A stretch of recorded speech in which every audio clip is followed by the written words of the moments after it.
Gujarat's #1 engineering university, Sankalchand Patel University, 9642706257.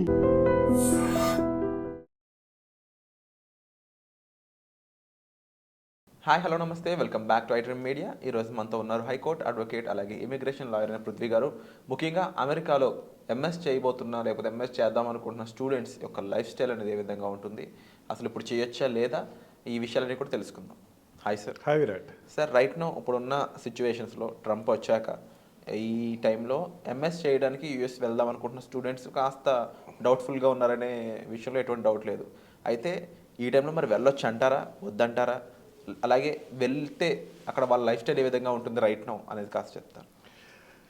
ఇప్పుడు F1 visa మీద వెళ్ళేటువంటి స్టూడెంట్స్ ఎవరైతే ఉన్నారో ఆ స్టూడెంట్స్కి ట్రంప్కి ఎటువంటి సంబంధం అయితే లేదు.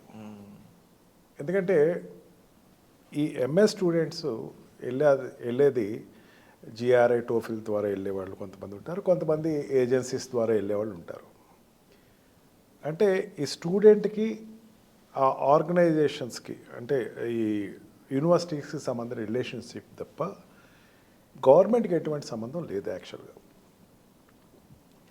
ఈ గవర్నమెంట్కి సంబంధం లేనప్పుడు యూనివర్సిటీస్ ఎప్పుడు కూడా అటానమస్ బాడీస్. అవి అటానమస్ బాడీస్ని మీరు ఇండియన్ స్టూడెంట్స్ని మీరు తీసుకోవద్దు, లేకపోతే ఒక అరబ్ స్టూడెంట్స్ తీసుకోవద్దు అని చెప్పేటువంటి సందర్భం అయితే ఇప్పటివరకు అమెరికన్ చరిత్రలో ఇప్పటివరకు ఏ కాంగ్రెస్ కానీ కాంగ్రెస్ తీసుకునే డిసిషన్స్లో కానీ లేకపోతే ప్రెసిడెంట్స్ కానీ ఇప్పటివరకు ఎవరికి నిర్దేశించాల. అది వస్తుంది అనుకున్నది కూడా నథింగ్. నాకు అనుకుంటే ఏంటంటే ఫియర్ తప్ప ఇంకోటి ఏం లేదు. ఇక అక్కడ కోర్సెస్ ఎట్ ప్రజెంట్ చేయొచ్చా లేదా అనుకుంటే మన జాబ్స్ కోసం వెళ్ళలేదు విరాట్. అక్కడికి మనం చదువుకుంటాం కోసం వెళ్తున్నాం. అంటే మనం చదువుకుంటాం కూడా మనం యుఎస్ వెళ్ళాలి అనే ఉద్దేశం కూడా అందరికీ. ఇక్కడ బీటెక్ చేసిన వాళ్ళందరూ వెళ్ళిపోరు కదా, ఎంఎస్ చేసేవాళ్ళు. లేకపోతే ఇక్కడ జాబ్ చేసి మధ్యలో ఉన్న వాళ్ళు కూడా అక్కడికి సడన్గా వెళ్ళిపోవటం అన్నది ఏముండదు కదా. ఎవరు వెళ్తారు? ఆ డిజర్వ్డ్ నేను ఎంఎస్ చేసి అక్కడ ఏమైనా జాబ్ని సెటిల్ అవుదాం అనుకునేటువంటి ఒక టార్గెట్ తోటి వెళ్ళేవాళ్ళు తప్ప ప్రతి ఎంఎస్ స్టూడెంట్ నేను ఎంటెక్ చేయను ఇండియాలో, నేను I will go to US and do MS అని చెప్పరుగా. మరి జనరల్గా ఇండియా నుంచి వెళ్ళేవాళ్ళు 4 కంట్రీస్ వెళ్తారు విరాట్. ఒకటి కెనడా, ఒకటి ఆస్ట్రేలియా, ఒకటేమో యుఎస్ అండ్ యూరోపియన్ కంట్రీస్కి ఏదైనా. ఈ 4 సెక్టర్స్కి వెళ్ళేవాళ్ళు యుఎస్లో కొంచెం శాతం ఎక్కువ మంది ఉన్నారు. US universities are top second నుంచి స్టార్ట్ అవుతాయి. అక్కడ యూనివర్సిటీస్ టాప్ సెకండ్ నుంచి స్టార్ట్ అవుతాయి. టాప్ 10 చూసుకోవాలంటే 4-5 యూనివర్సిటీస్ యుఎస్ యూనివర్సిటీ. టాప్ 1 అయితే యుఎస్ యూనివర్సిటీ లేదు, సెకండ్ నుంచి స్టార్ట్ అవుతాయి. ఈ యూనివర్సిటీ ఇంటర్నేషనల్ ఎడ్యుకేషన్ చేసే వాళ్ళకి వాళ్ళ కెరియర్ బాగుండాలా, వాళ్ళ career it must be in a what we call petals fill with petals, పూలపాన్ కింద ఉండాలి అనుకుని చేసుకునే వాళ్ళు ఉంటారు. బాగా సంపాదించాలి, మేము అక్కడికి వెళ్ళాలి, ఈ ఆలోచనతో వెళ్ళేటువంటి ఎంఎస్ స్టూడెంట్స్ ఎవరైతే ఉన్నారో అక్కడ దేని మీద డిపెండ్ అవుతారంటే పార్ట్ టైం జాబ్స్ వస్తాయి. అక్కడ నేను కంప్లీట్ చేసుకునేటప్పుడు ఓపీటీ ప్రోగ్రామ్స్ ఉన్నాయి, సిపిటీ ప్రోగ్రామ్స్ ఉన్నాయి, ఆ యూనివర్సిటీస్ని సెలెక్ట్ చేసుకుంటున్నాను. అయిన తర్వాత అంటే ఇప్పుడు వీళ్ళు అక్కడ జాబ్ చేయాల్సిన అవసరం రావడానికి గల ఎక్స్పెన్సెస్ ఏమేమి ఉంటాయంటారు? ఎక్స్పెన్సెస్ అంటే ఇప్పుడు అక్కడ వీడికి యుఎస్లో ఉండాలంటే 50 lakhs నుంచి స్టార్ట్ అవుతుంది. మినిమం టు మినిమం 35 lakhs ఉంటే వాడు అక్కడ ఎంఎస్ చేయాలి. అటు నుంచి 50 lakhs. కొన్ని యూనివర్సిటీస్లో అయితే 1 crore వరకు అవుతుందని కూడా నేను విన్నాను. ఎక్స్పెన్సెస్ అంటే వాళ్ళ లైఫ్ రోజు ఉండాల్సినటువంటి హాస్టల్స్లో ఉంటే, ఈవెన్ కొన్ని యూనివర్సిటీస్లో హాస్టల్స్లో ఉంటే ఆ ప్రాబ్లం కూడా ఉండదు.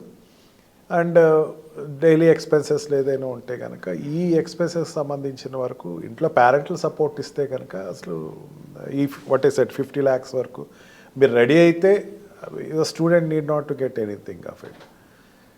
ఇప్పుడు ఏమైపోతుందంటే ఓపీటీ ప్రోగ్రామ్స్ తగ్గుతున్నాయి అని చెప్పేసి ఒక భయాందోళన చెందుతున్నారు అని చెప్పేసి ఒక రకమైనటువంటి ఫియర్ అందరిలో డెవలప్ అయింది. కొంతవరకు నిజమే. దానికి ఇక్కడ కారణం కూడా స్టూడెంట్స్ అనే చెప్పచ్చు. అక్కడ మనకి 7 రకాలైనటువంటి జాబ్ ఎరీనాస్ ఉంటాయి మనకి. ఇంతమంది కూడా మనం అనుకున్నాం దాని గురించి.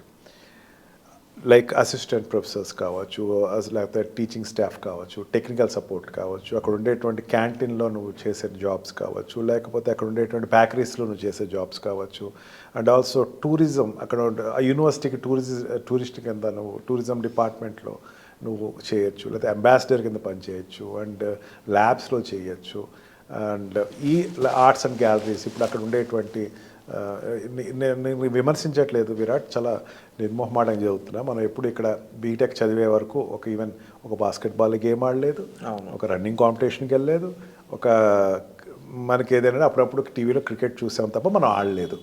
మనం ఎప్పుడు ఎడ్యుకేషన్లో బిజీగా ఉన్నాం. అక్కడికి వెళ్ళి నీ కోరికలు తీర్చుకోవచ్చు. You can go to the universities, you can American football ఆడుకోవచ్చు, నువ్వు వాలీబాల్ ఆడుకోవచ్చు, బాస్కెట్బాల్ ఆడుకోవచ్చు, ఆ స్పోర్ట్స్ అకాడమీస్లో నువ్వు హెల్ప్ చేయడానికి వెళ్ళచ్చు. అండ్ ఆల్సో నువ్వు ఒక ఆర్టిస్ట్ కింద అక్కడ డ్యాన్స్ ప్రోగ్రామ్కి వెళ్ళచ్చు, మ్యూజిషియన్ కింద వెళ్ళచ్చు. Your education is not only for your academy, you can enjoy your talents. నీ టాలెంట్ అవుట్ బ్రస్ చేసుకో, నువ్వు అక్కడికి వెళ్ళి నువ్వు ఎంజాయ్ చేయి. Don't be serious academic in your career. MS వెళ్ళిన వాళ్ళు అక్కడ నా అడ్వైజ్ ఏంటంటే, సీరియస్గా నేను ఎడ్యుకేషన్ కోసం వచ్చాను, నేను చదువుకుంటాను, ఒకటే కాదు, చదువు ఏముండదు అక్కడ, అన్ని మాస్టర్ డిగ్రీస్లో ఏముంటుంది, చదువు బట్టి పట్టాలు ఏముండవు, అన్నీ ఆల్ ప్రాజెక్ట్స్ ఉంటాయి, లేకపోతే ప్రాక్టికల్స్ కానీ థీరీస్ ఉంటాయి, ప్రజెంటేషన్స్ ఉంటాయి, ఈ తప్ప ఏముండదు. ఎస్పెషల్లీ యూఎస్లో అయితే ప్రజెంటేషన్, ఈవెన్ మా బ్యారిటిన్లా అంటారు, మా లాని బ్యారిటిన్లా చేస్తారు. బ్యారిటిన్లా అంటే ఏంటంటే వాడు ఇన్ని సెమినార్స్ అటెండ్ అయినవాడు బ్యారిటిన్లా లా పట్టా ఇచ్చేస్తారు అంతే. అట్లాగా అక్కడ అన్నీ కూడా సెమినార్స్ ప్రాజెక్ట్స్ మీదే ఉంటుంది. నీకు మిగతా టైంలో ఏం చేస్తావు, రిలాక్స్ యువర్ సెల్ఫ్, నీకు కోరిక లేదన్నా తీర్చుకో, చక్కగా ఎంజాయ్ చేయి. MS will be a very much experience to you, good experience to you. నీకు టాలెంట్ గ్రూ అవుతానికి ఆస్కారం కలుగుతుంది. నువ్వు బయటకు వస్తావు ఫస్ట్. ఎంఎస్ నేను ఎడ్యుకేషన్ చేయాలి, అక్కడ సంపాదించాలి అన్నది ప్రైమరీ కాదంట్లా. కాకపోతే ఆ ప్రైమరీకి కావాల్సినటువంటి హ్యూమన్ ప్రిపరేషన్ నువ్వు చేసుకుంటానికి ఎంఎస్ అక్కడ నీకు చాలా తోడ్పడుతుంది. And also government is encouraging all departments, sports and culture activities. అందుకని ఈ ఓపీటీ ప్రోగ్రామ్స్ కానీ ఈ సిపిటి ప్రోగ్రామ్స్ కానీ క్యాచప్ చేసేటప్పుడు నేను కాంపిటీషన్లో ఉన్నాను, నన్ను సరిగ్గా పట్టించుకోవట్లేదు, చిన్న ఈ ఆలోచనలు, ఇండియాలో ఉండే ఆలోచన రాజకీయం జరుగుతుందేమో, లేకపోతే ఇంకోటి అవుతుందేమో, అక్కడ స్టూడెంట్ అసోసియేషన్స్ ఉంటాయి, గో కాంటాక్ట్ దెమ్. అక్కడ థానా ఉంది, ఆటా ఉంది, ఇవన్నీ కాంటాక్ట్లో ఉంటే అక్కడ అకాడమిక్ ఎక్స్పెన్సెస్ అలాగే డైలీ ఎక్స్పెన్సెస్ కూడా ఏ విధంగా ఉంటాయంటారు ఎంఎస్ స్టూడెంట్? డైలీ ఎక్స్పెన్సెస్ $2,000 నుంచి వాడు ఎక్స్పెన్సెస్ పర్ మంత్ ఉండొచ్చు. అండ్ $2,000 ఐ హర్డ్ దట్ $2,000 ఒక ఇంటి కోసం అవుతుంది. ఓకే, రెంట్కి. అక్కడ నుంచి ఇంకో $1,000 నీ ఫుడ్ అండ్ అదర్ ఎక్స్పెన్సెస్ ఉంటాయి. హాస్టల్స్ నీకు యూనివర్సిటీకి సంబంధించిన హాస్టల్స్ దొరికేస్తే you will be happiest person in the world. And మిగతా ఎక్స్పెన్సెస్ ఏది చూసుకున్నా సరే $3,000 to $4,000 నువ్వు అడ్జస్ట్ అవ్వచ్చు ఒక student. And that is not a big role to you. And లక్కీగా నీకు ఓపీటీ దొరికితే, లక్కీగా కాదు, నీ ఓపీటీ కోసం ప్రయత్నం చేస్తే కనుక నీకు you can achieve the payment అని చాలా చిన్న అమౌంట్ అవుద్ది. అండ్ సేవింగ్స్ చేసుకోవచ్చు. నాకు మెయిన్ ప్రాబ్లం ఎట్లా వస్తుందంటే, ఇక్కడ ఇండియాలో స్టూడెంట్ అంటే వాడు రిజిస్టర్ పోస్ట్ కూడా చేయటం రానిటువంటి ఒక వ్యక్తి, బ్యాంక్ అకౌంట్ కూడా ఓపెనింగ్ తెలియనటువంటి ఒక వ్యక్తి. ఆయన నిర్మోహమాటంగా చెప్తున్నారు విరాట్. అంత ప్రాక్టికల్ ఎక్స్పీరియన్స్ ఇక్కడ పొందట్లేదు. అక్కడికి వెళ్ళి ప్రాక్టికల్కి వెళ్ళినప్పుడు వాడు కొంచెం తడబడటం, పేరెంట్స్ సపోర్ట్ ఉండదు. నాకు తెలియదు కదా ఇది, నాకు తెలియదు కదా నేర్చుకోవాలంతే. తెలియదు అన్నది ఏదీ లేదు అక్కడ ఏరైనా. అంతేగాని అది నేర్చుకునే క్రమంలో వాళ్ళు ఏమైనా కన్ఫ్యూజ్ అయితే పేరెంట్స్ దాన్ని వాళ్ళకి ఎప్పటికప్పుడు కౌన్సిలింగ్స్ చేసి ప్రిపేర్ అవ్వండి. ముందు ఎంఎస్సి వెళ్ళాలి, అక్కడికి వెళ్ళేటప్పుడు అన్నీ ముందు ప్రిపేర్ అవ్వండి. How to talk with others, how to behave with others. ముఖ్యంగా వీళ్ళందరూ ఎక్కువ ఫేస్ చేసేది communication skills. Yes, communication skills. Communication skills కనుక బ్రహ్మాండంగా ఉంటే, స్కిల్స్ అనేది బ్రహ్మాండంగా ఉంటే nobody can stop. I heard a company, దాంట్లో ఒక ఎండి తెలుగువాడే అతను, ఎండి సివిల్ ఇంజనీరింగ్ చేసి ఎంఎస్ చేసి ఈ రోజున టాపెస్ట్ పొజిషన్లో ఉన్నాడు. సివిల్ ఇంజనీరింగ్కి ఎంఎస్కి ఇది ద్వారా ఒకప్పుడు అని కాదు, ఈ మధ్య కాలంలోనే.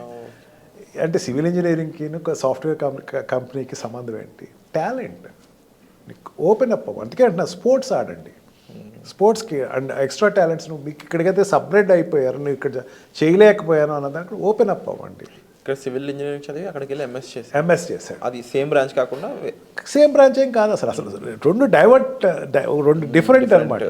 ఇల్లు కట్టేవాడు వెళ్ళి కంప్యూటర్ ఆపరేటర్లో ఆడక్కడ ఎండి అయ్యాడు. ఎట్లా అయ్యాడు? Because of his own talent alone. And usually sir ఇప్పుడు అక్కడికి వెళ్ళిన వాళ్ళలో ఈ తానా లేకపోతే మీరు చెప్పారు కదా ఇవి ఎంతవరకు హెల్ప్ చేసే స్కోప్ ఉంటాయి అంటారు? It's an association, it's a clubs. వాటికి ఎటు ఆన్లైన్ కమ్యూనికేషన్స్ ఉంటాయి వాటికి. అండ్ ఎప్పుడైనా సరే వాళ్ళకి అక్కడికి తానా అంటే ఆల్మోస్ట్ ఆల్ తెలుగు పీపుల్ అందరూ కమ్యూనికేట్ అయి ఉంటారు. అందరికీ చిన్న చిన్న స్టార్టప్స్ ఉంటాయి, స్టార్టప్ కంపెనీస్ ఉంటాయి, అండ్ చిన్న చిన్న లోకోమోటివ్ ఇండస్ట్రీస్ ఉంటాయి. వాళ్ళకి చిన్న చిన్న ఆర్గనైజేషన్ అంటే పెద్ద నేను వెళ్ళిన వెంటనే యాపిల్లో జాబ్ రావాలి, లేకపోతే ఇన్ఫోసిస్లో రావాలి, మైక్రోసాఫ్ట్లో రావాలని మాత్రం ఆలోచన పెట్టుకోకండి. చిన్నగా స్టార్ట్ అవ్వండి కెరీర్. ఎంఎస్ అక్కడికి వెళ్ళి తానా ఆట అన్న దాంట్లో అందరూ ఇండస్ట్రీస్ట్లే వస్తారు కదా. ఇక్కడి నుంచి అక్కడికి వెళ్ళి సెటిల్ అయిన వాళ్ళే ఉంటారు కదా. H1B వీసా తర్వాత అక్కడ రెసిడెన్షియల్ పర్మిషన్స్ వచ్చిన వాళ్ళు, లేకపోతే అక్కడ గ్రీన్ కార్డ్ వచ్చిన వాళ్ళు, లేకపోతే సిటిజన్షిప్ వాళ్ళు, they will definitely help you. Communication skills రావాలి కదా. ఇది కావాలంటే కమ్యూనికేషన్ స్కిల్స్ కావాలి కదా. ఇక్కడ నేను ఎవరితో మాట్లాడు, నేను పక్కోడితో మాట్లాడు, ఎదుటితో మాట్లాడు, సడన్గా అక్కడికి వెళ్ళిపోయి నేను అందరితో మాట్లాడంటే అవ్వదు. Prepare your self before going to MS. Prepare first. 6 months ముందే ప్రిపేర్ అయ్యి ఉండు. అందరితో కమ్యూనికేషన్ అవటం ఎట్లాగా అన్నది చూసుకో, వెరిఫై చేయి అక్కడ how the life style is with the people, so that you can imbibe your self. నాకు చాలామంది క్లయింట్స్ విరాట్ ఆడికి వెళ్ళిన తర్వాత పీర్ ప్రెషర్ తోటి వెనక్కి వచ్చేసేవాళ్ళు ఉంటారు. జస్ట్ కాదు భయం, కమ్యూనికేషన్ స్కిల్స్ లేక. అండ్ ఎంఎస్ చేసేవాళ్ళు అబౌట్ 30 to 40% ఆల్రెడీ జాబ్ చేసేసి జాబ్ మానేసి వెళ్ళేవాళ్ళు ఉంటారు. ఎక్కడ ఏదో గట్టిగా పొడి చేద్దాం, లేకపోతే అక్కడ ఏదో సంపాదించేద్దాం, ఎంఎస్ చేసేసాడు, గుడ్, తప్పే లేదు. Object is good. When you're going for an object, prepare for it before achieving that object అంటే నా ఉద్దేశం. ఫుల్ఫిల్ చేసుకొని రావడం అనేది చాలా ఇంపార్టెంట్. సో దానికి కమ్యూనికేషన్ స్కిల్స్ అనేవి చాలా చాలా ఇంపార్టెంట్. ముఖ్యంగా ఎక్స్ప్రెస్ చేయలేక భయంతో ఇబ్బంది పడే వాళ్ళు ఎక్కువ మంది ఉంటారు. అది స్ట్రెస్కి అండ్ అలాగే అక్కడ ఫెయిల్యూర్కి కారణం అవుతూ ఉంటుంది. సో చాలా ఇంపార్టెంట్ విషయాలు అయితే మాకు చెప్పారు సార్. అండ్ తప్పకుండా వాటన్నిటిని ఎవరైతే ఎంఎస్ చేయడానికి వెళ్దాం అనుకుంటున్నారో వాళ్ళ పేరెంట్స్ చూస్తున్న ఈ వీడియో మీ పిల్లలకు చెప్పండి. అట్ ది సేమ్ టైం మీరు ఒక డెవలప్డ్ పర్సన్గా, ఒక ఎవాల్వ్డ్ పర్సన్గా మారాలి అనుకున్నప్పుడు కమ్యూనికేషన్ స్కిల్స్ అనేది చాలా ఇంపార్టెంట్. ఇక ఎంఎస్ చేయాలి యూఎస్లో అనుకున్నప్పుడు, వేరే కంట్రీ అన్నప్పుడు ఆ భయాలు పోవడానికి కమ్యూనికేషన్ చాలా వరకు హెల్ప్ అవుతుంది. అదే కాకుండా ప్రస్తుతం అక్కడ ఉన్న ఎక్స్పెన్సెస్ గురించి, అక్కడ ఉన్న చాలా విషయాల గురించి సార్ మనకు మెన్షన్ చేశారు. మరింత డీటెయిల్స్ కోసం మీరు సార్ని సంప్రదించవచ్చు. వచ్చే ఎపిసోడ్లో మళ్ళీ కలుద్దాం. Thank you so much sir. Thank you.